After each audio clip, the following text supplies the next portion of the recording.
射箭嘅歷史同發展起源同早期發展，射箭似乎始於約64000年前嘅非洲，當時用石製箭頭狩獵，後來喺晚期舊石器時代約10、0年前成為狩獵同早期戰爭嘅工具。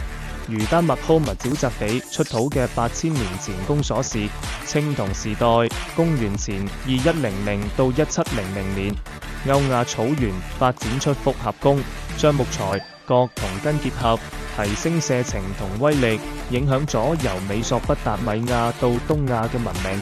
古代文明中嘅應用射箭喺古埃及、中國同游牧民族中廣泛使用，展現佢嘅多功能性。喺埃及，弓箭手係精銳戰士，常乘戰車作戰。喺中國，戰國時期嘅弩革新咗戰爭，蒙古人則以馬上射箭征服廣闊帝國。中國神話如后羿射日，歷史人物如岳飛喺黃天蕩之戰中遠距離射殺敵將，體現咗射箭嘅文化同戰略價值。中世紀同文化影響。中世紀，英國長弓喺1415年嘅阿金庫爾戰役中擊敗法軍。日本弓道則融合武術同精神修養，成為武士文化嘅一部分。傳奇如那須與一喺1185年屋島之戰中射下敵船線子，羅賓漢嘅故事亦彰顯射箭嘅象徵意義。英國射箭社團如1483年成立嘅吉爾溫寧府射箭社，延續娛樂傳統，現代轉型19世紀，射箭轉為運動。1688年，英國出現休閒射箭社團。1844年，大英國家射箭協會成立。1900年首次進入奧運。1972年成為固定項目，使用碳纖維等現代材料，不單將射箭定為國家運動，幾乎每個村莊都有射箭場，體現佢嘅全球文化影響。射箭嘅歷史同發展，深入探討。射箭係人類最古老嘅技藝之一，從遠古時代嘅生存工具演變為現代嘅運動同文化象徵。本文深入探討其起源、喺各個文明中嘅發展、中世紀嘅重要性以及現代轉變，並以有趣嘅細節同較少人知嘅故事吸引廣大讀者。遠古起源，永技藝嘅誕生。研究表明，射箭嘅最早根源可以追溯到大約64000年前嘅非洲。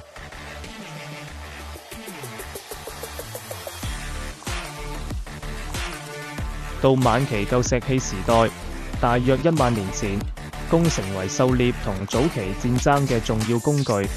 丹麥科密沼澤地出土嘅80年前嘅弓就係明證。Fascinating facts about the history of archery。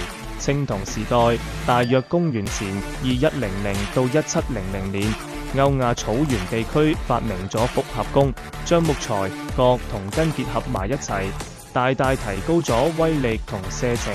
History of archery 呢項創新傳播到舊世界各個文明，由美索不達米亞到東亞，影響深遠。中國文化中有一個引人入勝嘅神話角度。射手后羿因為射下10個太陽中嘅9個而聞名，呢個係射箭喺中國文化中被崇敬嘅象徵。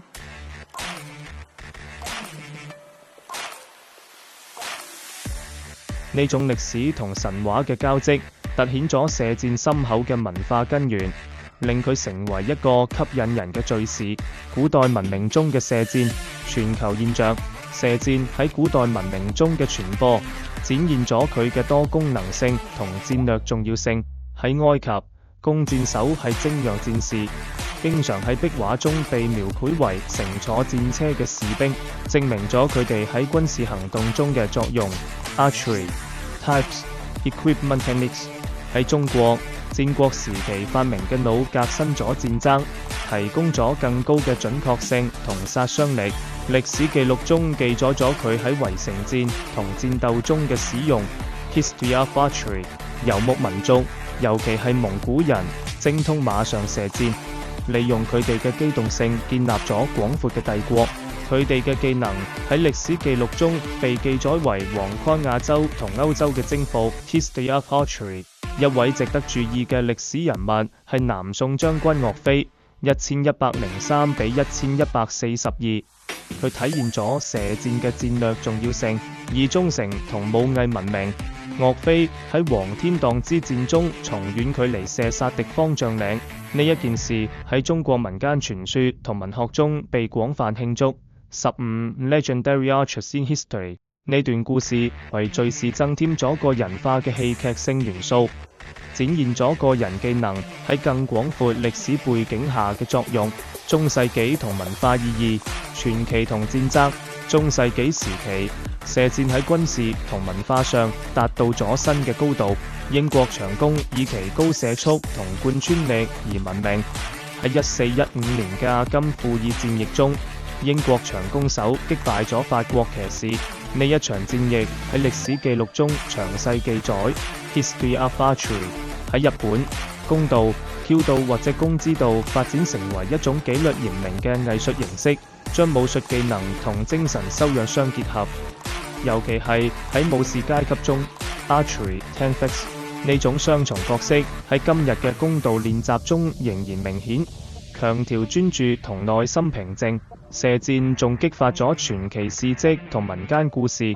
日本源平之戰期間，1185年嘅屋島之戰中，武士射手果蘇同一策騎馬進入海中，用一支箭射落敵船桅上嘅一把扇子。呢個係對射箭技藝嘅挑戰。National Yoichi 呢一件事被記錄喺平家物語入面，被視為喺壓力下展示射箭技藝嘅見證。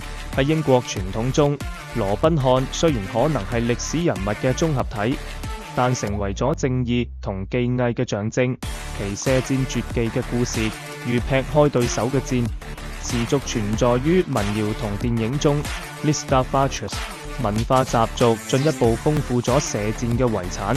英國嘅歷史射箭社團，例如1483年成立嘅吉爾溫寧府射箭社，繼續咗從高塔上射擊人工鳥嘅傳統，反映咗射箭嘅娛樂同競爭方面。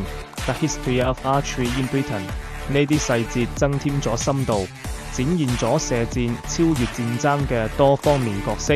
現代射箭從運動到全球傳統，到19世紀，射箭由軍事工具轉變為正式嘅運動，由英國上層階級推動。1688年出現咗第一批休閒社團，例如芬斯伯里射箭社 History of Archery。1844年大英國家射箭協會嘅成立，標誌住現代競賽嘅開始。射箭喺1900年嘅巴黎奧運會上首次亮相，1924年被取消，1972年作為固定項目重新引入，使用現代材料如碳纖維同先進嘅瞄準器，提高精確性。Archery 一個獨特嘅現代特點係射箭喺不丹嘅角色，嗰度係射箭嘅國家運動，幾乎每個村莊都有自己嘅射箭場。History of Archery 呢個反映咗射箭持續嘅全球吸引力，將傳統同競爭相結合。如各種歷史概述所述，趣聞軼事，如射箭被視為最古老嘅運動之一，比高爾夫球更安全。愛好者被稱為 Taxophiles 來自希臘語，增加咗輕鬆嘅趣味。Archery Tactics 射箭嘅持久遺產。射箭由史前狩獵到奧運競賽嘅旅程，反映咗人類嘅創造力同文化豐富性。其傳奇故事，如後羿同那蘇與一，以及現代意義，如喺不丹嘅地位，將我哋同過去連接，同時啟發未來嘅世代。History of Archery 呢項永嘅藝術繼續體現技能、傳統同對卓越嘅追求，令佢成為一個引人入勝嘅探索主題。